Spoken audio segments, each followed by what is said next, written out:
Ie, hen ffefryn o'r 80au, Fondant Fancies. A'r cam cynta di cymysgu 175 gram o fenyn a 175 gram o siwgr caster. Dwi'n hoffi defnyddio'r fforc jyst i wneud yn siŵr bod popeth o'i gilydd a wedyn dwi'n defnyddio'r curwr i gael e'n rili ysgafn. Yni. Nesaf dwi angen rhoi'r wyau mewn, ond dwi'n mynd i pwyso'r fflwr oherwydd fel arfer tuag at diwedd roi'r wyau mewn mae fe'n dechrau gwahanu a mae'r fflwr yn helpu cadw popeth at ei gilydd. Felly pwyswch 200 gram o fflwr codi a'i roi i un ochr.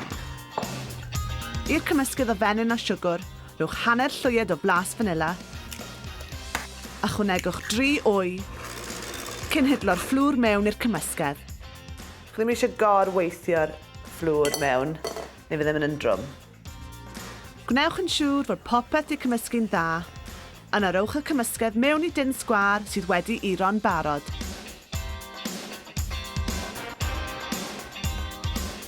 O mewn, mewn o'r ffordd. Bydd y sbwng angen i bobi am tua 20 munud.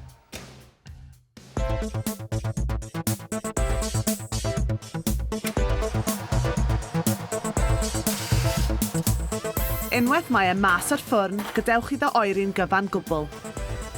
Mae'n bwysig bod y sbwng yn oer, neu bydd e'n torri'n bler. Torrwch y sbwng i sgwariau bach cyfartal.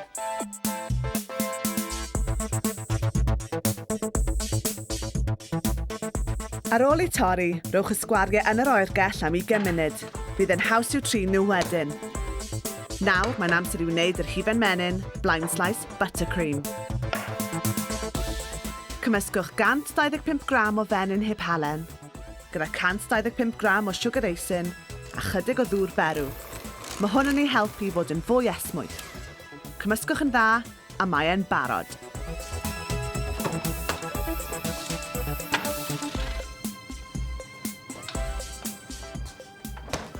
Reit, mae'r cacennau wedi bod yn yr oergell a maen nhw'n solid neis nawr ac yn galed, sy'n peth dda.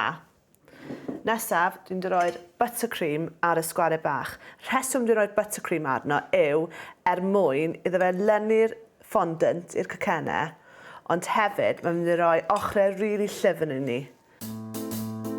Ar ôl gorchuddio'r holl cacennau gyda'r hufen menyn, rhowch y cymysgedd sy'n weddill i fag eisyn a rhowch smotyn bach ar ben bob sgwar.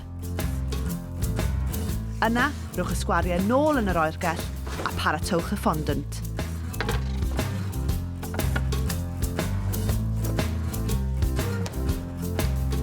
Torrwch kilogram o eisyn fondant gwyn a rhowch yn y fowlen cyn i gymysgu. Yn raddol, ychwanegwch ddŵr twym i lacio'r eisyn. Yna, rhannwch y fondant rhwng tair powlen ar gyfer ychwanegu lliw iddynt. Na'r gwyn ar gyfer y zigzags, na roi hwnna fyna. Wneith unrhyw fath o liw bwyd y tro, ond mae'r gels yma yn handi iawn.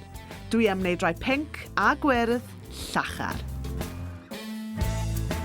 Ar ôl cymysgu'r lliw mewn i'r fondant, mae'n amser addurno. Gan ddefnyddio fforc, dipiwch y sgwariau mewn i'r fondant yn ofalus. Gorchuddiwch yn gyfartal.